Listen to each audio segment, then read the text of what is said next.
Matter जहां रहेगा उसका एक अपना वजूद होगा, प्रेजेंस होगा। मान लो कहेंगे कि हम मैटर हैं, मतलब हमारा एक प्रेजेंस है। पंखा एक मैटर है, उसका एक प्रेजेंस है। देखना बहुत अच्छा टॉपिक है, सोचोगे तो गजब का विज्ञान है, देखते चलना। पंखा का एक अपना वजूद है, यहाँ प्रेजेंट है ये। तो जब पंखा यहाँ प्रेजेंट है ना, तो फिर हम यहाँ प्रेजेंट है। तो जो चीज जहां प्रेजेंट रहे ना, उसको विज्ञान कहता है it is localised. It is localised, word याद रखना, लोकलाइज्ड मतलब वो जहां है वहां रहेगा, उसका एक अपना स्थिति होगा, उसका एक अपना परिस्थिति होगा। मान लिया जाए कि सपोज एक स्टूडेंट बैठा हुआ है, तो वो स्टूडेंट ने एक अपना जगह लिया। अब कोई दूसरे स्टूडेंट को बैठाएंगे तो उसके बगल में बैठाएंगे, या उसको कहेंगे खिसकने तब बैठाएंगे, उसी के जगह पर दूसरे को थोड़ी बैठा देंगे। देखो लैंग्वेज, क्योंकि पार्टिकल का एक लोकलाइजेशन है, पार्टिकल का एक प्रेजेंस है, उन्होंने एक अपना पोजीशन लिया है, उस जगह पर दूसरा कोई नहीं आ सकता है। अगर वहां कोई दूसरा पार्टिकल को आना है तो पहले उस पार्टिकल को खिसकना होगा, कहीं दूर जाना होगा। It means matter is localised, locality है उसका, उसका प्रेजेंस है। आप कहोगे वेव का सर, वेव जो है डीलोकलाइज्ड है। कहोगे डीलोकलाइज्ड मतलब सर अस्थिर नहीं रह सकता है, एक जगह नहीं प्रेजेंट रहेगा। मान लो पोखर में एक पत्थर मारे जोर से, तो जो वेव कैरेक्टर हुआ, क्या वो एक जगह हुआ कि चारों ओर हुआ? देखो वेव कैरेक्टर, देखो वेव डीलोकलाइज्ड, यानी डीलोकलाइज्ड होने लगा। सोचो, एक है लोकलाइज्ड और एक क्या है? डीलोकलाइज्ड। मतलब इफेक्ट चारों ओर दिखा रहा है, जहां से जुड़ा हुआ है उससे प्रभाव चारों ओर दिखा रहा है। तो प्रभाव जब चारों ओर दिखाने लगे वो डीलोकलाइज्ड है, अब प्रभाव एक ही जगह रहे वो लोकलाइज्ड है। बताओ मैटर क्यों लोकलाइज्ड है, वेव क्यों डीलोकलाइज्ड है? ये अर्थ समझ में आया? लोकलाइज्ड मतलब पोजीशन फिक्स, कंसेप्ट है ना। अब यहां देखना क्या है, एक लोकलाइज्ड बोले, एक डीलोकलाइज्ड बोले, तो मैटर लोकलाइज्ड होता है। सपोज कहते हैं कि यहाँ मोबाइल है, तो ये जो यहाँ मोबाइल है, इस मोबाइल का यहाँ प्रेजेंस है, लेकिन इससे जो तरंग आ रहा है और जा रहा है उसका कोई पता है कहाँ जा रहा है? लेकिन इसका तो पता है यही है, ये लोकलाइज्ड हुआ और तरंग क्या हो गया? डीलोकलाइज्ड। क्या अर्थ समझ पा रहे हो ना? लोकलाइज्ड और डीलोकलाइज्ड का अर्थ समझ पाया बाबू? yes, तो पहला शब्द मैं यूज करूंगा लोकलाइज्ड एंड डीलोकलाइज्ड। बोलो क्या ठीक है ना? yes. तो पहला चीज हम लिखते हैं लोकलाइज्ड। आओ, मैटर है लोकलाइज्ड, ये है डीलोकलाइज्ड। देखते चलना कॉन्सेप्ट। चलो स्टूडेंट, मैटर में पहला शब्द क्या बोले? लोकलाइज्ड मतलब fixed position. Very good, fixed position. अब जैसे ये विद्या आश्रम का है, ये लोकलाइज्ड है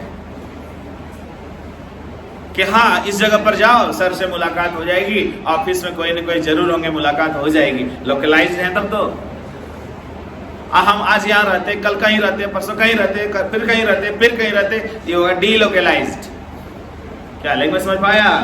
तो localised and delocalised concept clear हो रहा है? अब जरा गौर करना, अगर ये यहाँ है, इट इज, इसका लोकलाइज्ड ये है, तो क्या इस स्केच को वहां रखना चाहेंगे तो क्या कहेगा कि उसी के पास रहेंगे, उसके ऊपर रहेंगे, या हो सकता है उसके नीचे रहेंगे, या उसके बगल में रहेंगे, या उसके इधर रहेंगे? क्या मजा लेंगे, उसके अंदर चले जाएगा क्या? क्योंकि एक पार्टिकल ऑलरेडी जगह ले लिया है, तो दूसरे पार्टिकल को अलग जगह लेना होगा ना। यानी इंटरफेयर नहीं कर सकता है, याद रखना।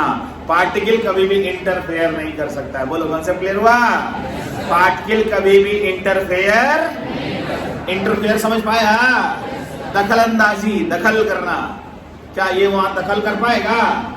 क्योंकि ये कहेगा बगल में रहो, क्योंकि ये ऑलरेडी पार्टिकल है, तो उसके अंदर कैसे चले जाओ? मतलब ये जो है मैटर वो इंटरफेरेंस नहीं दिखाता है, नो इंटरफेरेंस। अब मजा आएगा टॉपिक में, देखना। बोलो बच्चों, नो इंटरफेरेंस क्यों लिखे वो समझ में आया? कोई एक दूसरे को इंटरफेयर नहीं करेगा। तरंग देखना, तरंग में मस्त टॉपिक है, देखो।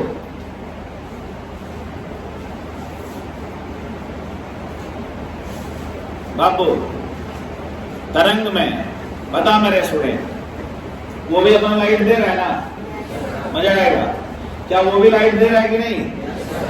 ये भी लाइट दे रहा है ना? वो भी लाइट दे रहा है, वो भी लाइट दे रहा है, सब इंटरफेयर कर रहा है। बता, मैं बताता हूँ, एक मिनट के लिए। बहुत अच्छा एग्जाम्पल है। क्या उसका लाइट आ रहा है ना?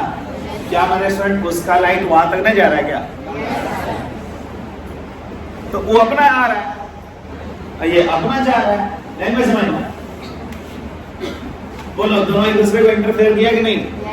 एक ही जगह पर दोनों आया भी, यहां भी आया, वो भी इधर आ रहा है, ये भी इधर आ रहा है, एक ही जगह पर दो है। मतलब एक जगह पर, सुनता है पहले समझना, इधर भी तरंग चला गया, इधर भी तरंग चला गया, इधर भी तरंग चला गया, इधर भी चला गया, इधर भी चला गया, इधर भी चला गया, इधर भी चला गया, इधर भी चला गया। जा रहा है कि नहीं जा रहा है? मतलब एक जगह पर कई तरंग आ रहा है सर, कोई एक दूसरे को डिस्टर्ब नहीं कर रहा है सर। इसका मतलब ये इंटरफेयर कर रहा है सर। अब जिस समय लाइट आ रहा है ना, देखो लाइट आ रहा है ना, उस समय मेरा साउंड भी वहां जा रहा है। क्या लाइट को साउंड से कोई मतलब? बोलो इंटरफेयर हुआ कि नहीं हुआ? बोलो इंटरफेयर क्या बोले? और ये इंटरफेयर कभी नहीं करेगा, बताओ। मैटर कभी भी इंटरफेयर नहीं, मैटर अपना जगह बना के रखता है। बोलो, दूसरा मैटर अपना जगह बना के रखा, तीसरा मैटर कोई अगर हम यहाँ ले आए, तीसरा मैटर, तीसरा ये एक अलग अपना जगह बनाएगा। बताओ, क्या मैटर अपना अपना जगह बनाएगा ना? मैटर क्या है? Concept clear? जब वो लोकलाइट है तो कभी भी इंटरफेरेंस पसंद नहीं करेगा। कॉन्सेप्ट क्लियर है? और तरंग क्या है बताओ? D localite. बताओ तरंग क्या है? तो वहां इंटरफेरेंस होगा। विज्ञान सीख रहे हो ना, किताब वाला भाषा नहीं सीख रहे हो। किताब रह जाता है किताबें तक। ये हुआ जीवन में, देखो हम बोल रहे हैं और वो उधर लाइट दे रहा है, वो लाइट वेव दे रहा है, साउंड वेव दे रहा है, कहाँ कुछ हो रहा है? दिमाग खुला? अरे इंटरफेरेंस आराम से तरंग में होगा। मतलब अब जरा सा गौर करना मेरे स्टूडेंट, एक तो उधर से एक स्विच जला, हाँ जरा, वो नहीं फैन बंद कर उसी, हाँ ओके। बोलो उसका भी लाइट आ रहा है कि नहीं? इस तरह 50 को और जला देंगे, क्या दिक्कत?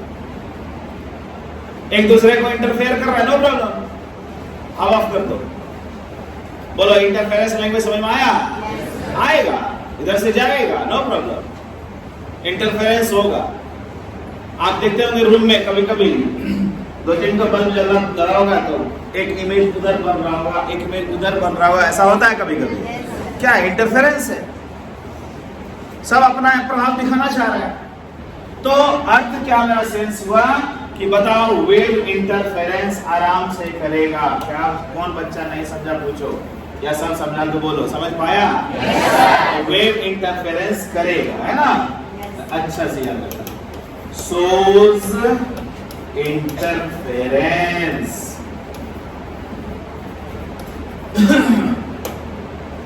अब कोई बच्चा हो सकता है कि सर इंटरफेरेंस को परिभाषित कैसे करें नहीं समझ पा रहा। ये बिल्कुल हो सकता है, बच्चा पूछ दे कि इंटरफेरेंस समझ गए सर, एक जगह रह रहा है वो समझ गए सर, परिभाषा कैसे दें? 2 or more waves can be present at same place। समझ में आया? 2 या अधिक वेव एक ही जगह पर रह सकता है, इसको क्या कहते हैं? इंटरफेरेंस। क्लियर हो गया? लिख दो, 2 or more wave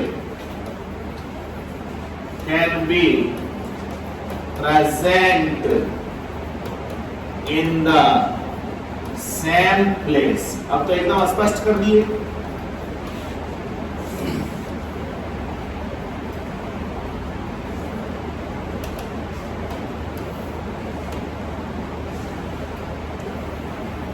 चल बाबू ध्यान देना। तीसरी बात, काफी ध्यान देना बाबू। सुनोगे? मान लो मेरे बच्चा, देखना बहुत अच्छा बात बता रहे। मान लो एक कंकड़ है, दूसरा कंकड़ रखे, तीसरा कंकड़ रखे, चौथा कंकड़ रखे, ऐसा कंकड़ रखते जाए रखते जाए रखते जाए रखते जाए 100 कंकड़ एक जगह ले आए। बताओ मेरे स्टूडेंट, उस 100 कंकड़ का अगर कोई प्रॉपर्टी पढ़ना चाहेंगे या मास ही मान लो वजन पढ़ना चाहेंगे, बोलो सारे कंकड़ का वजन जोड़ेंगे ना? बात समझना, यानी सारे पार्टिकल को जोड़िए, उसका एज ए होल पढ़ लीजिए बात। मान लो एक कंकड़, दो कंकड़, ऐसा करके आप 100 कंकड़ फेंके। आप कहते हैं ना इसका कुल वजन बताओ, क्या कुल वजन क्या होगा? सो बताओ, सबको जोड़ देंगे। क्या भाषा समझ पा रहे हो? क्योंकि पार्टिकल अपना एक वजूद रखता है, अपना लोकलाइज्ड पोजीशन रखता है, तो इसका कोई भी प्रॉपर्टी को पढ़ने के लिए, एज ए होल पढ़ने के लिए सारे को जोड़ दीजिए। यानी इसका जब भी टोटल प्रॉपर्टी होगा तो सारे का सम होगा। बताओ क्या कॉन्सेप्ट क्लियर हुआ? अगर ऐसा है समझना वो पार्टिकल है, मैटर है। ओके सर, यहाँ क्या चक्कर है सर? देखना मेरे पहले बोल, वो बात समझा कि नहीं समझा? अभी जो बोले हैं उसको हम लिखे नहीं है, लेकिन सुना क्या बोले? एक कंकड़ का वजन, दूसरे का कंकड़ का वजन, ऐसा करके 100 कंकड़ फेंक ही दिए तो सारे का वजन पूछेगा तो सबको जोड़ेंगे ना। अब देखना कहानी कि यहां क्या होता है सर। सुनो, अगर एक वेव को फेंकेंगे, दूसरा वेव को फेंकेंगे, तीसरा वेव को फेंकेंगे, चौथा वेव को फेंकेंगे, ऐसा करके 100 वेव जब फेंकेंगे तो पूछेंगे कि वेव का रिजल्टेंट क्या हुआ? तो हो सकता है बढ़ भी जाए, हो सकता है घट भी जाए। तो ये कैसे हुआ सर? मैटर में तो बढ़ गया सर, तो यहाँ बढ़ भी सकता है घट भी सकता है, ये समझाइए जरा सा। सुनना मेरे इसमें, मान लो ये बाबू गल करना, मान लो ये एक वेव है बाबू, एक वेव है ना, देखना। मान लो दूसरा एक वेव है बाबू, प्लीज। क्या ये दोनों वेव एक जैसा दिख रहा है? बिल्कुल दिख रहा है। ओके, यहाँ ये उठा है, ये भी उठा है, यहाँ ये झुका है, ये भी झुका है, यहाँ ये उठा है, ये भी उठा है, यहाँ ये झुका है, ये भी झुका है, यहाँ ये उठा है, ये भी उठा है। बोलो दोनों वेव सेम नेचर का है ना? अगर ऐसा दो वेव सेम नेचर का आएगा तो ये जुड़ के बड़ा हो जाएगा। बोलो कॉन्सेप्ट आ रहा है ना? क्या बोले बताओ मेरे स्टूडेंट, अभी जुड़ा कि नहीं? बताओ क्यों जुड़ा? सेम नेचर का है, दोनों वेव क्या है? अब देखना यहाँ इसी जगह पर ध्यान देना बाबू, इसी जगह ध्यान देना। अगर एक वेव ऐसा नेचर का है, ठीक है बाबू, दूसरा वेव ऐसा नेचर का, बोलो उल्टा है, देखो दिखा कि नहीं दिखा? ये उठा हुआ है सर, ये झुका हुआ है सर, ना बाबू, झुका हुआ है, ये झुका हुआ है सर, ये उठा हुआ है, ये उठा हुआ है, ये झुका हुआ है, ये झुका हुआ है, ये उठा हुआ है, ये उठा हुआ है, ये झुका हुआ है। बोल, तो इसका रिजल्टेंट पूछेगा कि क्या होगा? गायब हो गया, सुन पाया? रिजल्टेंट क्या हुआ? गायब, zero. Very good, resultant zero हुआ क्यों? ऑपोजिट नेचर का है। बोलो ये भी एक वेव है कि नहीं है? ये भी एक वेव है कि नहीं है? रिजल्टेंट जीरो क्यों हो गया? इसको इसने कैंसिल किया, इसको इसने कैंसिल किया, इसको इसने कैंसिल किया, इसी तरह कैंसिल किया। बोलो बात समझ रहे हो ना? तो बता मेरे स्टूडेंट, क्या रिजल्टेंट यहाँ बढ़ा कि नहीं बढ़ा? क्या रिजल्टेंट यहाँ घटा कि नहीं घटा? तो बढ़ भी सकता है, घट भी सकता है। जैसे प्रार्थना गाते हो, तो प्रार्थना गाते हो, अगर प्रार्थना कर रहे हैं सबको एक स्वर में करना चाहिए, यही रूल है। प्रार्थना जब भी करिए आगे पीछे नहीं करिए, इससे भगवान नाराज होते हैं, सामने वाले को कष्ट होता है। बात याद रखिएगा, आप जिनका प्रार्थना कर रहे हैं उनको अजीब किरकिरापन लगेगा, क्योंकि वो हर जगह प्रेजेंट है। बताओ, ईश्वर तो हर जगह प्रेजेंट है, यहाँ भी है, वहां भी है, वहां भी है, वहां भी है। आप प्रार्थना ईश्वर के लिए कर रहे हो, आप एक नेचर में नहीं कर रहे हो, एक वेव में नहीं कर रहे हो, यानी एक वेव में नहीं कर रहे हो तो रिजल्टेंट ज्यादा नहीं ना आएगा। बताओ, रिजल्टेंट घट जाएगा। भगवान कैसे खुश होंगे? प्रार्थना के लिए बार बार प्रैक्टिस कराया जाता है, प्रार्थना कभी आगे पीछे नहीं। कंसेप्ट हो रहा है ना? क्योंकि जिनको आप रिझाना चाह रहे हो, जिनको आप मान रहे हो, तभी तो आप प्रार्थना कर रहे हो।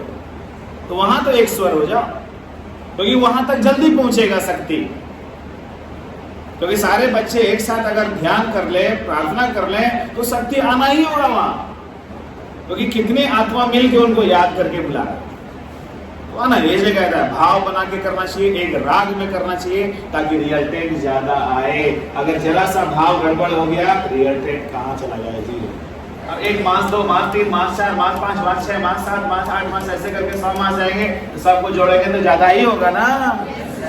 कॉन्सेप्ट क्लियर है? तो तीसरा बात का लैंग्वेज बना देते हैं। रुक जाओ, लैंग्वेज बढ़िया से बना रहे हैं। आप लिख लो तीसरा, resultant of all smaller constituents is their sum। सम माने योग हो जाएगा, जुड़ जाएगा। Resultant of all smaller constituent, जो छोटे छोटे पार्ट हैं, उसका रिजल्टेंट क्या हो जाएगा? जुड़ जाएगा। और यहां क्या बोले?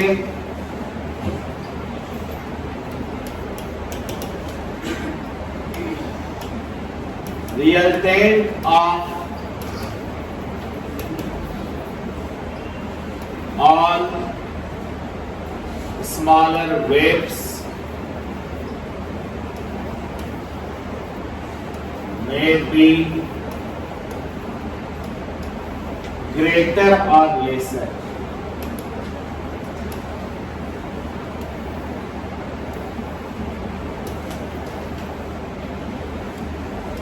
may be greater or lesser। यहाँ तक ठीक है बाबू? ग्रेटर और लेसर याद रहेगा कि नहीं? हाँ, याद रहना चाहिए बाबू।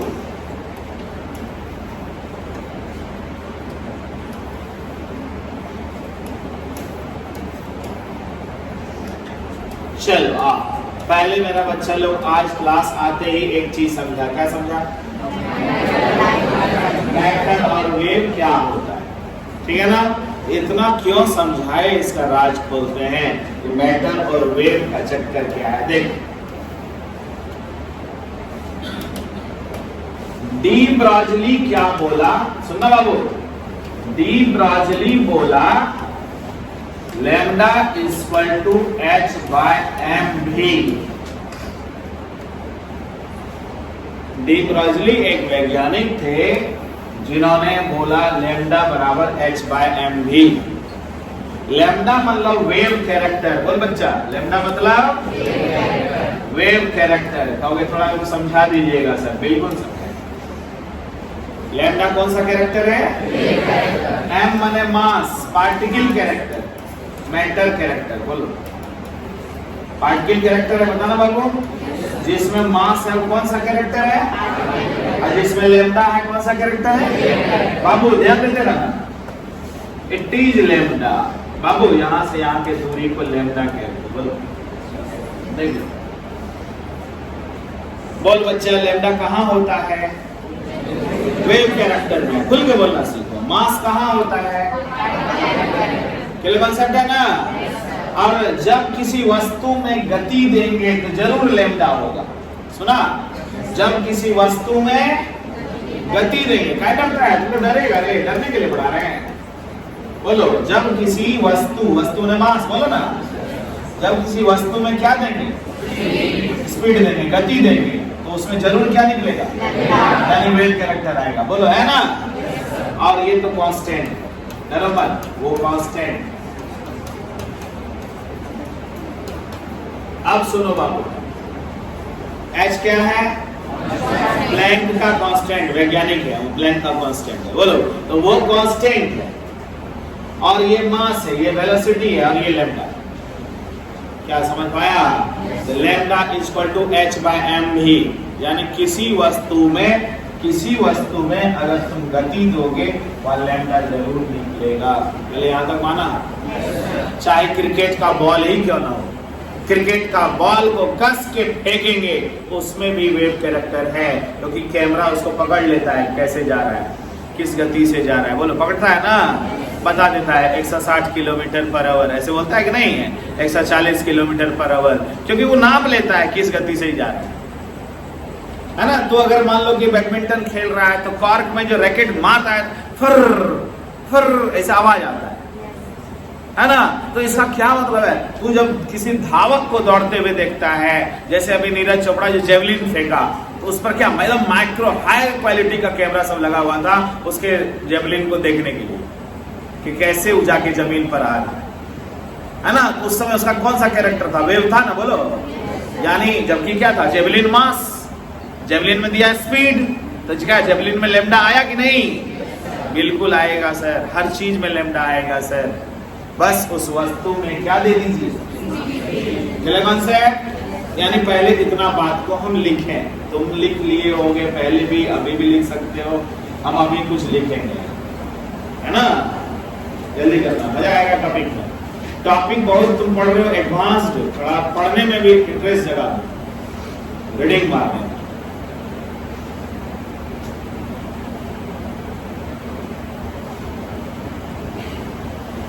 तो बताओ बाबू, इस इक्वेशन में पार्टिकल वाला बात लिखा हुआ है कि वेव वाला बात लिखा हुआ है? दोनों लिखा हुआ है, सही बोला, कर रहे हैं, ऑब्जेक्टिव बन रहे हैं, ठीक है ना। तो इलेक्ट्रोमैग्नेट और सब उदाहरण अपने अगल बगल मिल जाता है, इसलिए अच्छा लगता है, समझ में आता है। अभी जो फैन घूम रहा है, तो फैन घूम रहा है, इसमें स्पीड है कि नहीं है, यानी इसमें वेव कैरेक्टर है, बट क्या वो पंखा छोड़ दिया कि पंखा के साथ है, इट इज मैटर वेव, और वो बल्ब को छोड़ छोड़ के निकल रहा है वहां से, that is called electromagnetic wave. क्या अर्थ हुआ ना, electromagnetic wave and matter wave, ये सब चीज एकदम बढ़िया से सीखना होगा आप लोगों को। चलो मेरे स्टूडेंट, घबराओ मत, हम यहाँ साथ हैं आपके। तो मेरे पास अभी क्या आया था बाबू, ये आया था, बोलो। तो यहाँ आया था, बाकी सब चीज तुम लिख चुका था, एक चीज हम लिखने वाले थे ही, क्या लिखने वाले थे, dual nature of particle, dual nature of particle. वही इक्वेशन के दाहिना में हम लिखने वाले थे। तो मेरे स्टूडेंट हमको हेल्प करो, यहाँ क्या लिखें, थोड़ा सोच के हमको बताओ। कि डी ब्रॉगली ने जबरदस्त कॉन्सेप्ट दिया। डी ब्रॉगली ने बोला कि वस्तु में गति दे दोगे तो वस्तु के साथ एक वेव कैरेक्टर होगा, वस्तु के साथ एक वेव कैरेक्टर होगा, वस्तु के साथ, पकड़ो इसको, जिस वस्तु में तुम गति दोगे उसी वस्तु के साथ वो रहेगा। क्या ये मैटर समझ पा रहे हो, वाली बात समझ रहे हो ना, बात लिखना। Whenever a matter is possessed, मतलब उसको दिया जाता है with some speed, then it acquires wave character, that is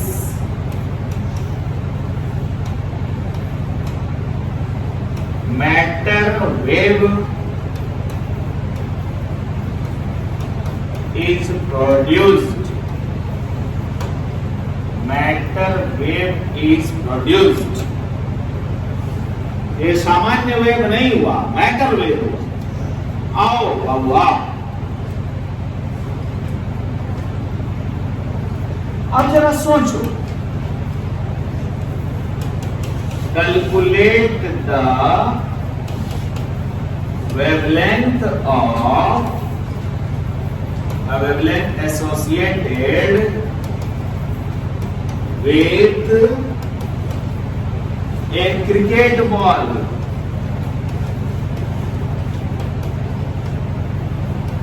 of mass 200 gram having a speed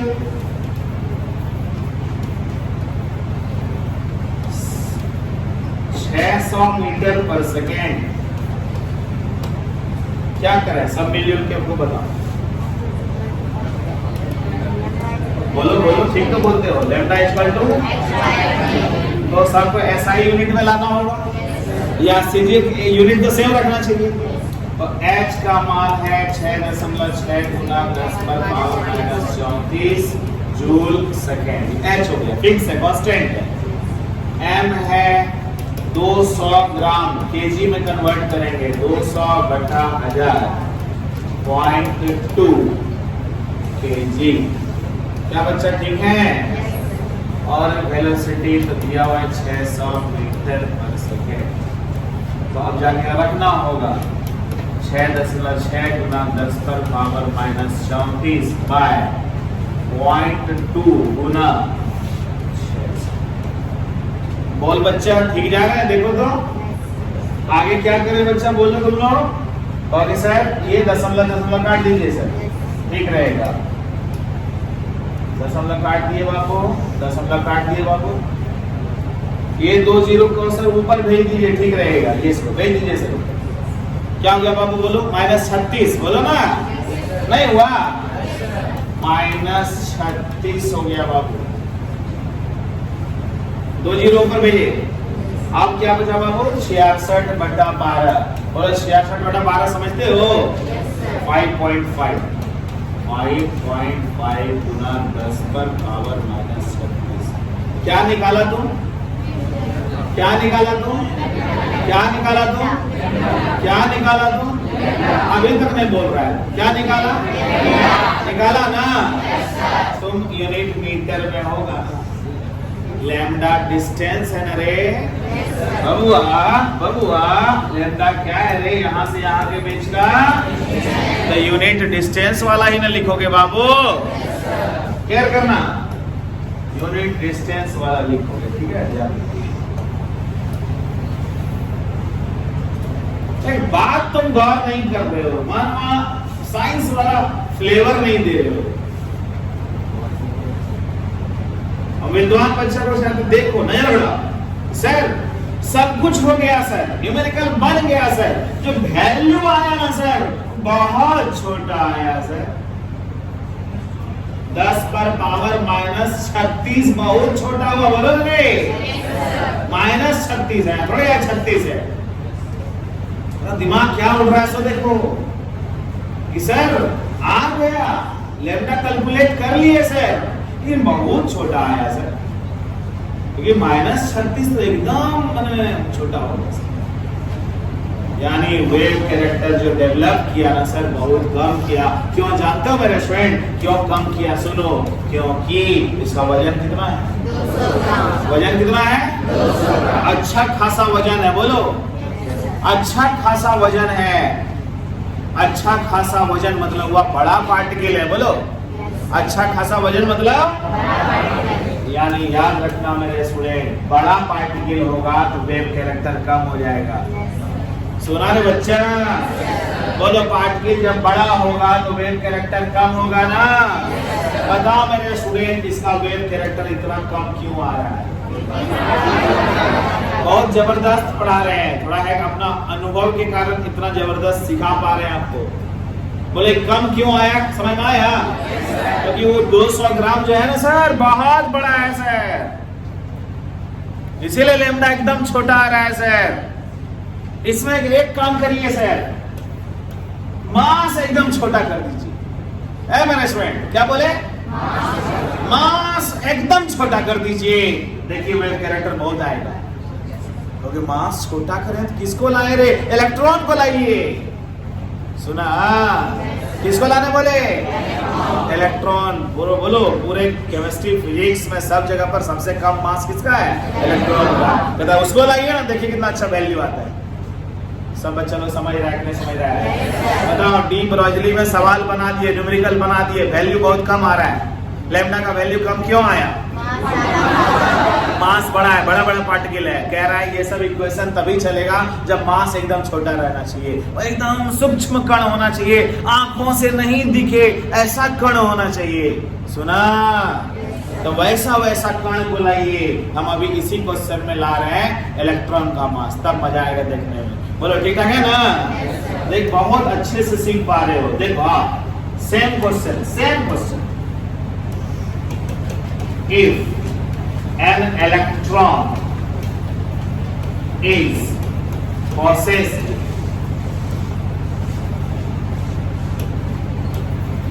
with speed 200 metre per second, अब मजा आएगा।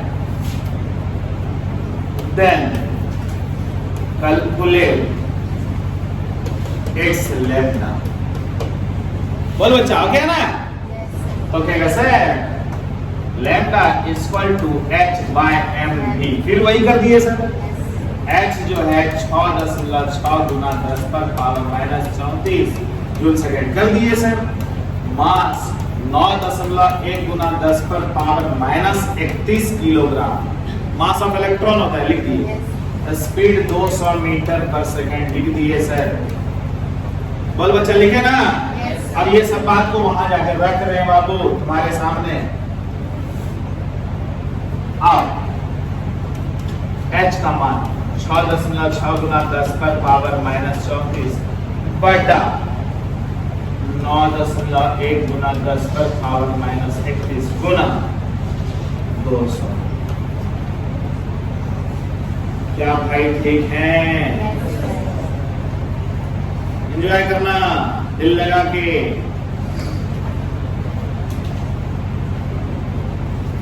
जो हम दिखा रहे हैं सामने है, सब चीज सामने है, तुम बस एंजॉय करो।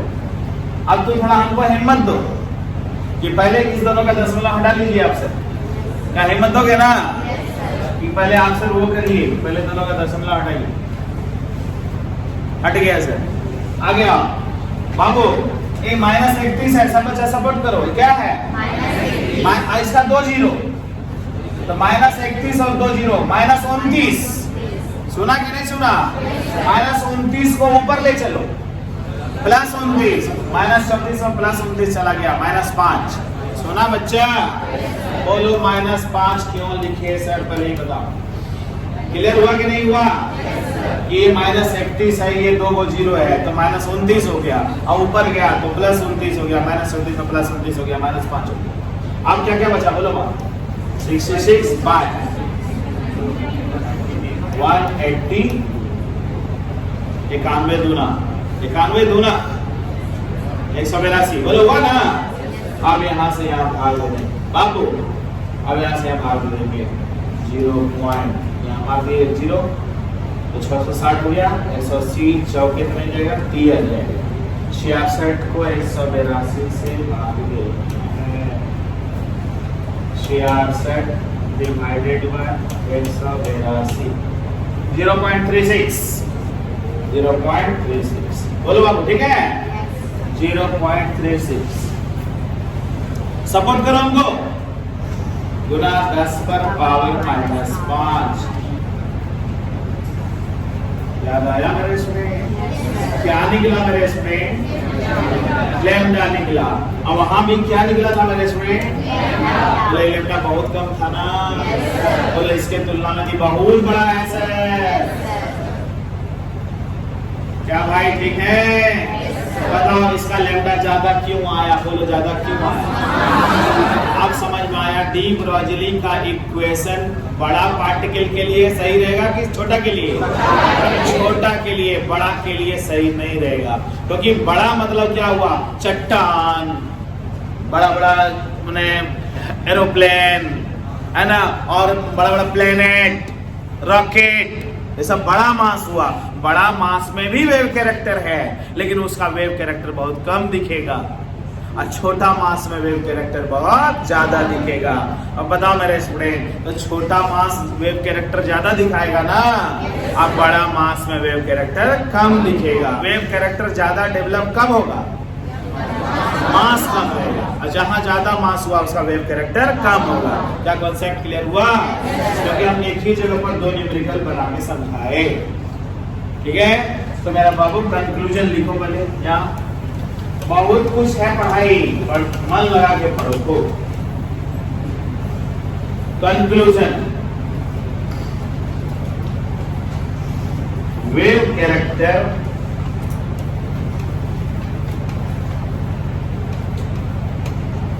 associated with lighter particle, lighter bracket में लिख रहे हैं माइक्रो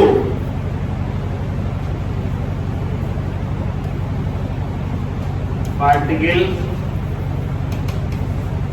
हैज सिग्निफिकेंस, मैंने उसका महत्व देते हैं हम लोग। पढ़ो, तुम अभी बच्चे हो, ये लाइन क्लियर हुआ? देखो लाइन क्लियर हुआ तो चेक करो।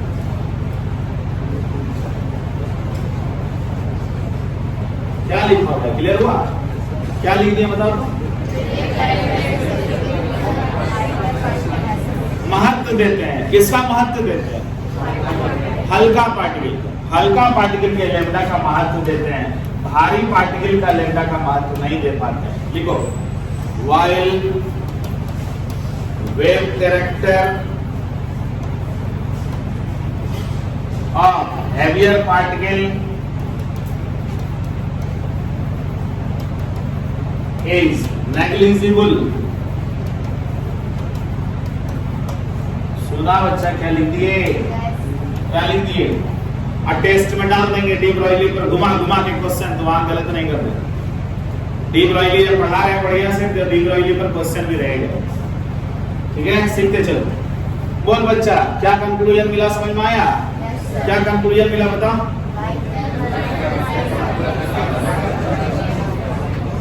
यानी हल्का पार्टिकल का महत्व दे रहे हैं, भारी पार्टिकल का महत्व नहीं दे रहे हैं, उसको नगण्य मान रहे। बोलो, तो भारी पार्टिकल में वेव कैरेक्टर बहुत कम आएगा। बोलो, समझ पाया? और हल्के पार्टिकल में वेव कैरेक्टर बहुत ज्यादा आएगा।